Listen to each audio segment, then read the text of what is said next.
This is Standing Watch. And now, Evangelist Norbert Link. Greetings everyone, and welcome back to our Standing Watch program. It is a fundamental truth that people cannot give up wrong ideas if they don't want to give them up or if they don't see the need to give them up. And Christmas is a very good example. I've written an editorial for our weekly update, which I like to read to you, but also please stay tuned because we have an important video at the end of this program which gives you information regarding Christmas and free literature we are offering. The editorial is titled, Christmas is Pagan, so what? Every year again, alle Jahre wieder in German, alle Jahre wieder, every year again is a famous German Christmas song stating that the Christ child descends to earth once every year to enter each house with his blessing. As a child, I heard and even sang the song without thinking much about it. As I grew older and began to learn more about the truth, I realized how utterly deceptive this song is. But most people never come to this understanding, following blindly the annual customs of Christmas and their wrong and, quite frankly, blasphemous teachings. Where I live, I'm surrounded by houses with Christmas decorations, notwithstanding some notable exceptions. And when I sometimes go after dark on my daily walk with my little dog, I am regularly reminded of Circus in Las Vegas. It's utterly ridiculous, but this is the world we are living in today.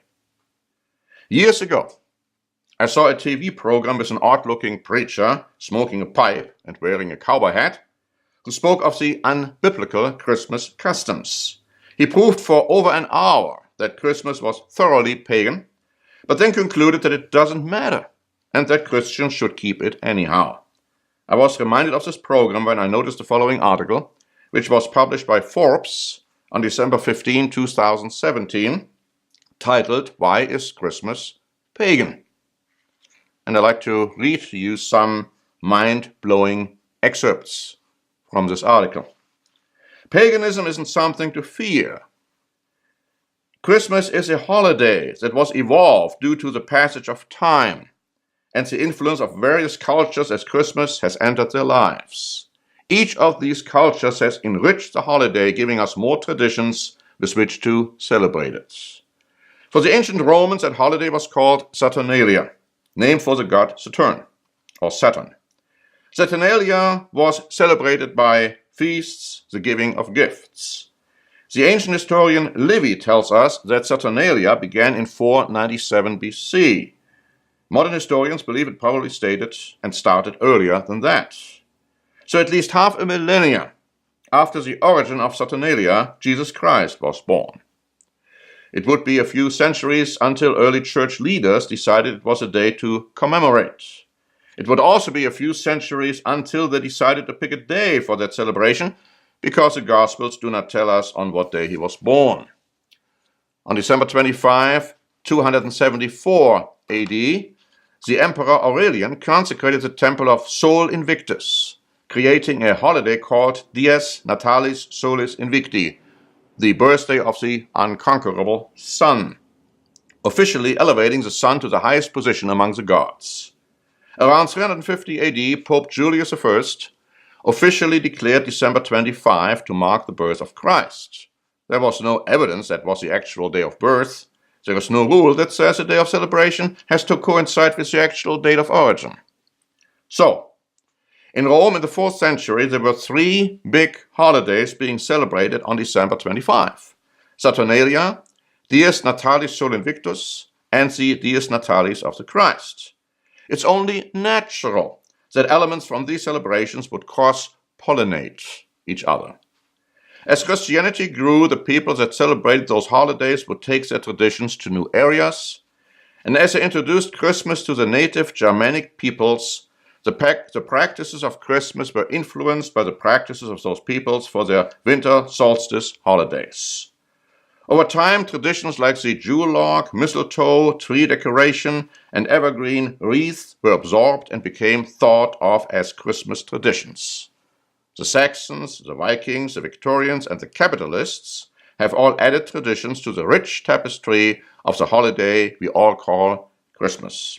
Pagan contributions are not something to fear." Close quote. I continue.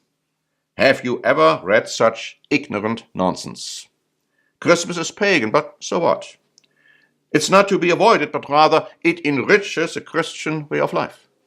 Sadly, for many who want to be part of the crowd, it makes sense. It gives them justification for being like a dead fish floating downstream, if they even care.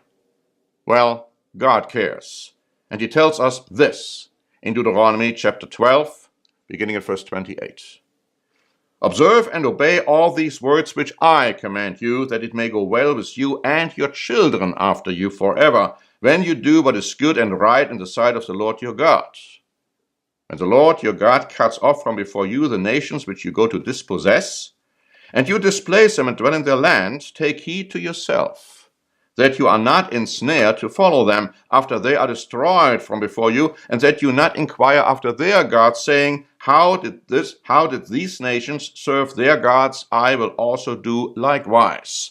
You shall not worship the Lord your God in that way. For every abomination to the Lord, which He hates, they have done to their gods."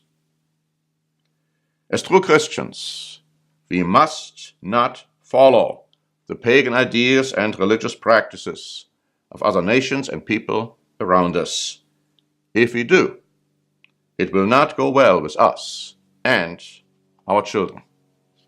And now please stay tuned for our video on Christmas. Thank you very much for listening. This is Norbert Link for the Standing Watch program. One of the most observed holidays in the world today is Christmas. But have you ever questioned the validity of this festival? What is the origin of Christmas and its customs? Do they have anything to do with the birth of Jesus Christ? How did Christmas become a Christian festival? What does God have to say about the celebration of Christmas? Does He approve it, or does He condemn it? To find the answers to these and many other questions and to receive a free copy of this booklet, go to eternalgod.org/contact.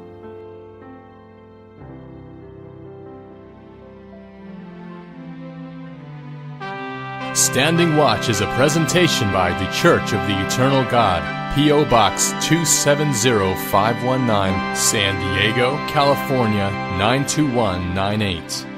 More information is also available at our website, eternalgod.org.